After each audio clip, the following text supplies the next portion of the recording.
मुंब्रा में दिव्यांगों के स्टॉल्स पर कार्रवाई, अवैध निर्माणों पर चुप्पी। यूसुफ खान ने लगाया मनपा पर भेदभाव का आरोप। आप देख रहे हैं ब्रेकिंग बाइट्स और मैं हूं प्रियंका। मुंब्रा कौसा की एमएम वैली रोड पर दिव्यांगों की स्टॉल हटाने का मामला अब तूल पकड़ता जा रहा है। दिव्यांगों के मुद्दों को लेकर लगातार आवाज उठाने वाले यूसुफ खान ने ठाणे महानगर पालिका पर गंभीर आरोप लगाए हैं। उन्होंने विशेष रूप से मुंब्रा प्रभाग समिति के सहायक आयुक्त विजय कावली पर भेदभावपूर्ण कार्रवाई करने का आरोप लगाया है। यूसुफ खान का कहना है कि अगर अवैध अतिक्रमण हटाना ही उद्देश्य है तो मुंब्रा की मुख्य सड़कों पर मौजूद अन्य अतिक्रमणों और कौसा क्षेत्र में कथित रूप से हो रही अवैध निर्माणों पर कार्रवाई क्यों नहीं की जा रही। उनका आरोप है कि केवल दिव्यांगों की स्टॉलों को निशाना बनाया गया और कुछ वैध स्टॉल भी हटाए गए हैं। दिव्यांगों के समर्थन में यूसुफ खान का आंदोलन लगातार छठी दिन भी जारी है। इस बीच मुंब्रा प्रभाग समिति की सहायक आयुक्त फिलहाल अवकाश पर बताई जा रही हैं। अब सभी की नजर इस बात पर है कि सहायक आयुक्त विजय कावली इन आरोपों पर क्या प्रतिक्रिया देती हैं और क्या इस संबंध में कोई पत्रकार परिषद आयोजित की जाती है। यूसुफ खान की मांग है कि हटाए गए दिव्यांगों की स्टॉल दोबारा लगाई जाएं, हुए नुकसान की भरपाई की जाए और यदि अवैध निर्माण या अतिक्रमण के खिलाफ कार्रवाई करनी है तो फिर सभी अवैध हॉकरों, अवैध इमारतों और अन्य अतिक्रमणों पर समान रूप से कार्रवाई की जाए। आइए सुनते हैं इस पूरे मामले पर यूसुफ खान ने क्या कहा। फिलहाल के लिए इतना ही। बनी रहिए हमारे साथ और देखती रहिए ब्रेकिंग बाइट्स। यहाँ पे एक आरडीएल अधिकारी आया जिसका नाम विजय कावले। ये आरडीएल अधिकारी को पत्र द्वारा भी बोला गया कि जो वैध तरीके के स्टॉल है उन्हें हाथ ना लगाए, और यहाँ तक हमारे प्रसाद रोडे साहब ने भी कहा कि वैध को हाथ नहीं लगा, वैध टपरी को हाथ नहीं लगाए, दिव्यांग की वैध टपरी को। और इलीगल टपरी को कब हाथ लगाना है, जब पूरा मुंब्रा साफ करोगे। मुंब्रा में इलीगल जो भी है अतिक्रमण है उसे हटाने के साथ साथ उन्हें भी हटाइए।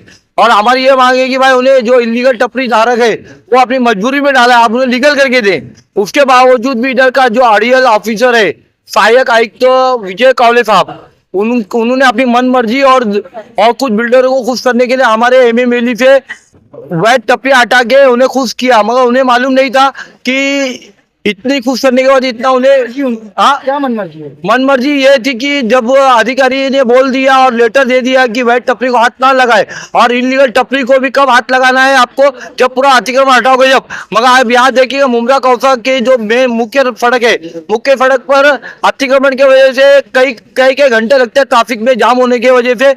वहाँ पर बहुत सारे वक्त तो एम्बुलेंस अटक जाती है, अटकने के बाद में कितने बार मौत हो चुकी है एम्बुलेंस वो मरीजों की, तो उस पर ध्यान नहीं जाता इनका। सिर्फ उधर उन्होंने वहां से वो हिलाया, वो जो वहाँ पर वाइट टपरी थी वो वाइट टपरी 2016 से वहाँ थी, जबकि उधर पे रोड कच्चा था, दलदल जमीन थी। जब से हमारे दिव्यांग भाई लोग हम लोग प्रशासन का साथ देने के लिए वहाँ बैठ गए थे, कोई धंधा पानी आज भी नहीं है, उस दिन भी नहीं था। आज उनको लगा कि बाबा बिल्डरों को खुश करना है, बिल्डरों की सुपारी लेके हमारे वाइट टपरी हटाए, जबकि हमारा सीधा आरोप है। प्रशांत रोडे साहब जो अतिथि आए थे उन्होंने क्लियर कट दीपक झिंझाट साहब को बोला की वाईट टपरीला हात लावायचा नाही आणि इलीगल टपरीला पण कधी हात लावायचा जब आप सबका इलीगल अतिक्रमण हटाओगे जब उनका हाथ लगाना है। उसके बावजूद किया उन्होंने। अतिक्रमण वाले लीगल और इलीगल दोनों पर कार्रवाई कर रहे हैं। यस। अभी आप लोगों की क्या मांग है शासन प्रशासन से? हमारी मांग ये है कि आपने जो वाइट टपरी लेके गया है और वाइट टपरी को ले जाने के बाद वो वक्त जो नुकसान हुआ दिव्यांगों का वो तुरंत उन्हें नुकसान भरपाई देके और उधर पे वाइट टपरी अपना लगाई जाए। हमारी इन मांग को लेके जब हम लोग ठाणे महानगर पालिका में 2 दिन का भूख हड़ताल किए, भूख हड़ताल बेमुद्दा धरना आंदोलन, तो हमें इधर से खराब साहब आए, खराब साहब ने उधर के हमको अपना निकम साहब जो जीतन निकम साहब के बोलने के बाद में हमें वाइट टपरी 4 टपरी दिया, बाकी 4 टपरी नहीं दे रहे। और हमने ये भी मांग किया कि जो आपने बहुत गाय के अंदर बिल्डर को खुश करने के लिए आपने जो हमारा लाइट कटवाया वो लाइट लगाए, अन्यथा हम लोग इधर पे हटेंगे नहीं। तो आज तक अरे साहब उधर के छुट्टी पे गए, मेरे हाथ में नहीं, तो तुमने हमें लाया काय के लिए इधर में, इसलिए हम यहाँ बैठे। खान साहब, अगर आप लोगों की मांग पूरी नहीं हुई तो दिव्यांग सेना का अगला कदम क्या होगा? अभी अगला कदम देखिए, हम लोग आपके जैसे हाथ पैर के हट्टे कट्टे तो है ही नहीं। हम अपना खाली जो है हम लोग हमारा गुस्सा सिर्फ आपके ऑफिस में बैठ के पूरा कर सकते हैं। जिस तरह से आज 4 दिन, आज का चौथा दिन है यहाँ पर मुमरा के अंदर, और ऐसा कुल मिला के 6 दिन हो गया है।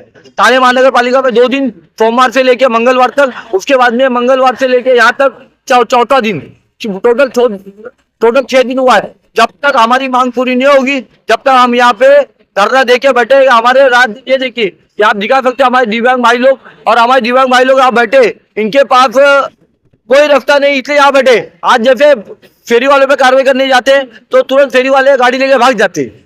हाँ, तो उन पर कार्रवाई नहीं, आप फेरी वालों का आप लेके आते हो हाथ गाड़ी, फिर यहाँ पैसा वसूलते हो, फिर छोड़ते। क्यों छोड़ते आप लोग? छोड़ते क्यों नहीं हो आप? और दूसरी बात है, अब आपको मार्केट की 4 जगह दी गई है, मार्केट आप उन मार्केट में क्यों नहीं बसाते फेरी वालों को? क्यों रास्ते पे रखे आपने? ये आपका काम नहीं है? सिर्फ आपका काम मजदूरों को, कमजोरों को हक जताना है क्या? क्यों वहाँ से कुछ कमीशन जाता है क्या? वो जाता रहेगा, जब भी तो उनपे इतनी मेहरबान है महानगर पालिका। क्यों महानगर पालिका मेहरबान है?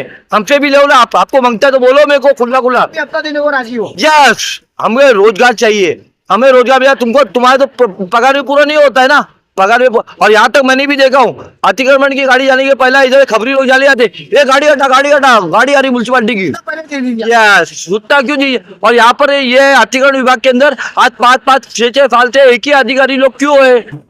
इनकी बदली क्यों नहीं होती है? As per rule, as per शासन निर्णय क्यों नहीं होती है? क्योंकि इन्हें सब मालूम है कहाँ से क्या आने वाला है।